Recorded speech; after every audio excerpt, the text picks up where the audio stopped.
45 అడుగుల అంబేద్కర్ విగ్రహాన్ని tank bund మీద ప్రదర్శన. దేశంలో ఎక్కడా అంత ఎత్తైన అంబేద్కర్ విగ్రహం లేదు. కానీ ఇప్పుడున్నటువంటి ముఖ్యమంత్రి గారు ఆయన ఆలోచన చిన్నగా ఉన్నది, చూపు కేవలం పెద్దవాళ్ల వైపే ఉన్నది. అందుకే అంత పెద్ద అంబేద్కర్ ఉన్నా కూడా ఆయన చిన్న చూపే చూస్తున్నాడు. ఇంతవరకు అంబేద్కర్ కి దండ వేయకుండా, నట్ట నడిబొడ్డున సెక్రటేరియట్ పక్కనున్న అంబేద్కర్ కు దండ వేయకుండా ఆయన అంబేద్కర్ గారిని అవమానించే స్థాయి ముఖ్యమంత్రికి లేదు. కానీ అంబేద్కర్ వారసులైనటువంటి మనందరినీ కూడా అవమానం చేస్తున్నాడు అన్న విషయాన్ని నేను ఈ సందర్భంగా తెలియజేస్తా ఉన్నా. మరి ఈ వేదిక ద్వారా ముఖ్యమంత్రి గారిని నేను డిమాండ్ చేస్తా ఉన్నా, మీరు అంబేద్కర్ జయంతి ఏప్రిల్ 14 వస్తున్నది, ఆ లోపల ఖచ్చితంగా పెద్ద అంబేద్కర్ కు రాష్ట్రంలో ఉన్నటువంటి కేబినెట్ అంతా కూడా పోయి దండ వేసి గౌరవించాలి.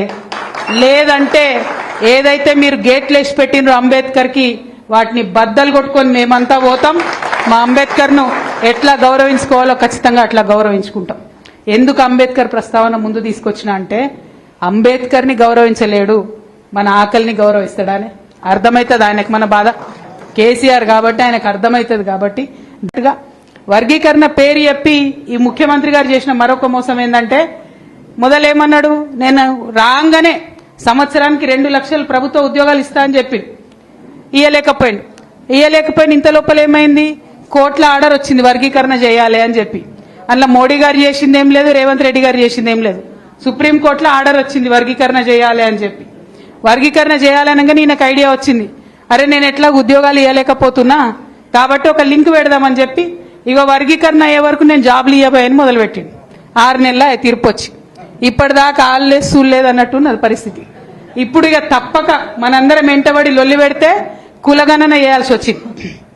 లొల్లి పెడితే కులగణన చేసేవారైనా రిపోర్ట్ దాచుకుంటారా, అసెంబ్లీలో పెట్టాలి కదా. ఇవాళ డిమాండ్ చేస్తా ఉన్నా నేను ఈ వేదిక ద్వారా, అన్న చెప్పింది కరెక్ట్, వర్గీకరణ 2011 జనాభాతో చేస్తా అంటున్నా ఆయన.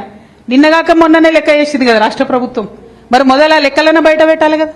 ఆ లెక్కలు బయట పెడతలేరు, ఎందుకంటే తెలుస్తుంది కదా దళితులు 15% కాదు ఎక్కువ ఉన్నారని తెలుస్తుంది. కాబట్టి ఆ లెక్క బయట పెడతలేరు. ఒకటి